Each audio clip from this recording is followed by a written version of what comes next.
Can faith and politics truly align? I mean, really align?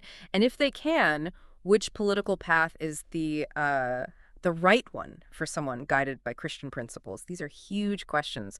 Today, we're not just asking them, we're diving deep into a book that offers a pretty radical answer.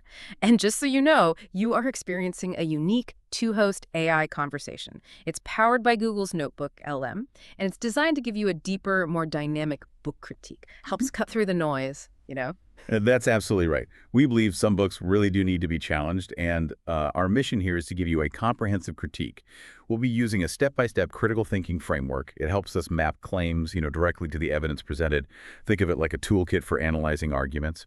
We also bring in an intellectual framework, drawing on Mortimer J. Adler's work, which helps us sort of separate established knowledge from, well, strongly held opinions.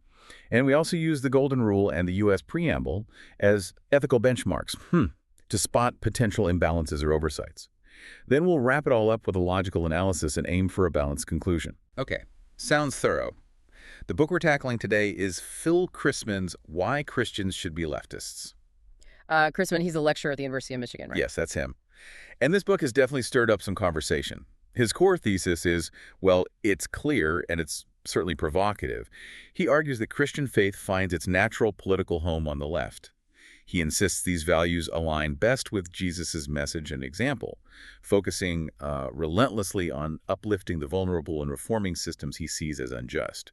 It's quite a direct challenge. So it's not just theology, then. Feels like more maybe a political religious manifesto. Yeah, that's a good way to put it. It blends memoir, theology, sharp social critique, and real advocacy. It all comes together in a way that really pushes the reader. Right, pushes them to think. Exactly. You can feel the urgency. It's very much written for contemporary America, kind of Christman's response to what he sees as Christianity being misused, particularly in right-wing politics.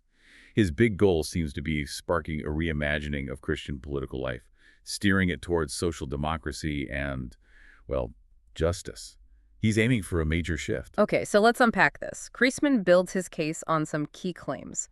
What are the central arguments he's making in the book? Well, one of the foundational points, and he comes back to this a lot, is that caring for neighbors, and he means this politically and economically, not just personally, is absolutely central to Christian obedience. For him, it's not optional. It's fundamental to living out the faith. That's really the cornerstone he builds everything else on. Okay, a moral imperative. But how does he connect that care for neighbor idea to something like, say, the global economic system, capitalism, I mean? Yeah, the economy. He launches a pretty strong critique there. He argues that capitalism inherently fosters inequality and social harm. He contends that accumulating wealth, particularly when it seems to happen at others' expense, often works against creating a fair society. So he sees a direct conflict. A fundamental conflict, yes.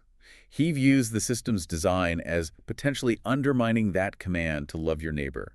He ties economic structures directly to moral outcomes, unchecked wealth accumulation. He sees that as odds with Christian principles. That's a big statement. So if a Christian reader agrees with this, what does Christman suggest they actually do? What are the practical steps? Right. He doesn't just leave it theoretical. He suggests concrete actions.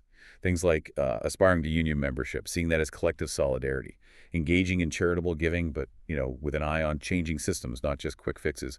Also, actively opposing nativism, which he views as completely counter to Christian hospitality, and supporting climate initiatives. He offers a sort of blueprint for living out these values publicly. Okay, so that's the what. What about the why? What kind of evidence does he lean on to support these arguments? Is it data or... It's less about data and more about theology and ethics. His reasoning draws heavily on personal experience, sure, but mainly on what he refers to as New Testament imperatives. The teachings of Jesus, the apostles. He consistently highlights passages favoring the meek peacemaker person on the bottom, the marginalized. So the core support is scriptural interpretation and ethical reasoning derived from it. Precisely. It's not primarily an argument built on empirical studies or sociology. It's rooted in his reading of the Christian message and Jesus' example. Okay, this distinction is really important. When we're looking at his conclusions, how do we tell his, let's say, passionate belief apart from something presented as established fact? Right. This seems like a good place for that Adlerian epistemic lens you mentioned. Exactly. That lens helps us here. Christman's conclusions about capitalism's dangers, leftism's moral superiority, these clearly reflect his strongly held beliefs. And that's okay. but they are open to disagreement. It's important, for us as readers to recognize these as his interpretations, his convictions, not necessarily universally accepted truths in an empirical sense. Right. So, while compelling for some, it's presented as his reasoned viewpoint. Yes, born from his theological reflection, but a viewpoint nonetheless. And just to confirm, you're saying there isn't much empirical data presented. It's primarily theological. That's a key feature, yes. Yeah. He cites gospel passages, Christian tradition, that's the foundation. But you won't find much, if any, empirical or statistical social science data backing up the specific claims about economic or social outcomes. The persuasion comes from the ethical reasoning and scriptural interpretation, not connotative evidence. Understood. So, given that approach, how does the book contribute to, say, understanding and wisdom for the reader? What kind of synthesis does he achieve? Well, he does a pretty good job synthesizing religious, political, and ethical ideas. He shows how Christian teachings can connect with social policy, offering kind of holistic view. His ultimate aim, wisdom-wise, seems to be painting a picture of a society where the marginalized are, as he puts it, abundantly blessed. It's about aligning policy with ideals of justice and mercy. Okay, let's shift to the ethical frameworks. How does his argument stack up against something like the golden rule, do unto others? Yeah, the golden rule. His ethics really center on Jesus' idea of reciprocity, but he views it through the lens of power. The policies he advocates are designed to benefit the least advantaged, explicitly challenging current hierarchies. He consistently asks us to flip the perspective, what if the least powerful were prioritized? So in that sense, he argues it fulfills the deeper intent of the golden rule by centering the vulnerable. That's a powerful framing. Yeah. But does he engage with the potential criticism that prioritizing one group, even the least advantaged, could infringe on others or limit individual freedom? That tension? He touches on it, yeah, especially regarding state power later on. But his main focus is on the existing imbalances, the asymmetries, where he feels the golden rule isn't being applied fairly now.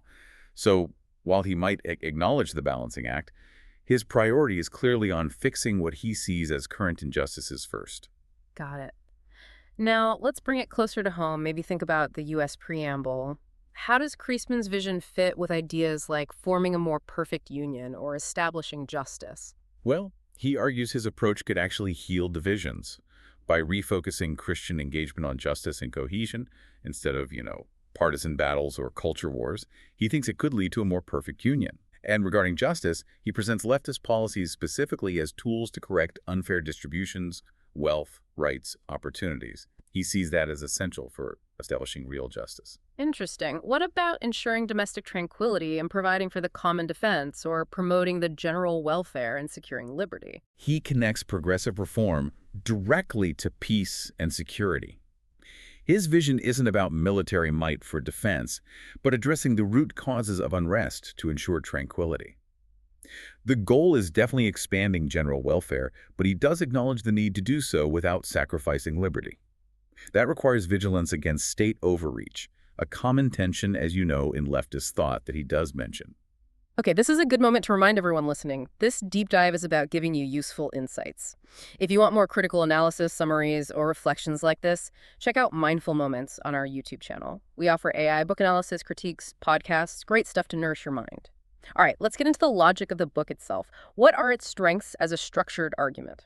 I think a key strength is how it rejects relying just on good intentions. Christman insists that's not enough. He demands structural reforms. He argues that goodwill alone won't fix deep-seated problems. You need systemic change. That focus is pretty consistent with critical social theory, looking beyond symptoms to the underlying structures. Right? Pushing for more than just surface-level fixes. And conversely, where does the book maybe show some weaknesses in its logical construction? Well, as I mentioned, it can feel a bit digressive sometimes. The path isn't always straight, which might weaken the focus for some readers. And again, the lack of robust empirical data is a factor from a purely logical standpoint. The reliance is heavily on theology and ethics, which, while valid, means it doesn't offer that kind of quantitative proof some might look for. Understood. Does he fall into any common logical fallacies, maybe inadvertently? He generally does a good job avoiding ad hominem attacks, attacking the person that said the argument. That's positive. However, sometimes he does get close to a straw man fallacy, particularly when he characterizes opponents broadly as just culture warriors.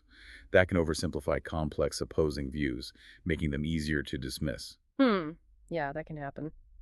So how does the book's overall wisdom assessment connect with all this? What's the bigger vision he's offering? His vision definitely prioritizes long-term flourishing and the well-being of the community.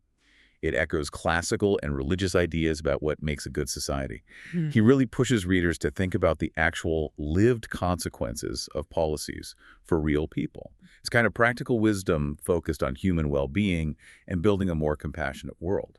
Okay, so after going through all these different lenses, what's the balance takeaway here? What's the conclusion on why Christians should be leftists? Well, the strengths are definitely its moral seriousness, its clear compassion for the marginalized, and the way it offers a comprehensive Christian critique of current politics. Yeah. It really forces a reevaluation. And the weaknesses we identified. It can be structurally meandering, as we said.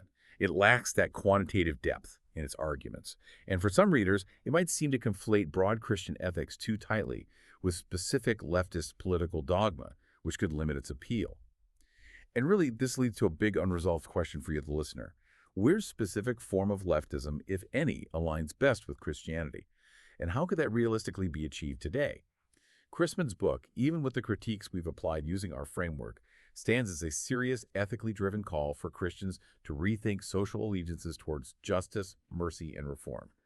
Definitely sparks thought. And just to reiterate, this critique you've heard is built on that systematic framework evaluating claims, using intellectual and ethical lenses for a comprehensive look. Absolutely. And for you listening, hopefully this deep dive gives you a solid framework for thinking about how faith and politics can intersect, and maybe the courage to question established norms thoughtfully. Click the link on screen for the in-depth book analysis. Subscribe, share, purchase via link, and think rationally. See the many genre-based book podcast NECS at Mindful Moments. Subscribe and nourish your mind on the go.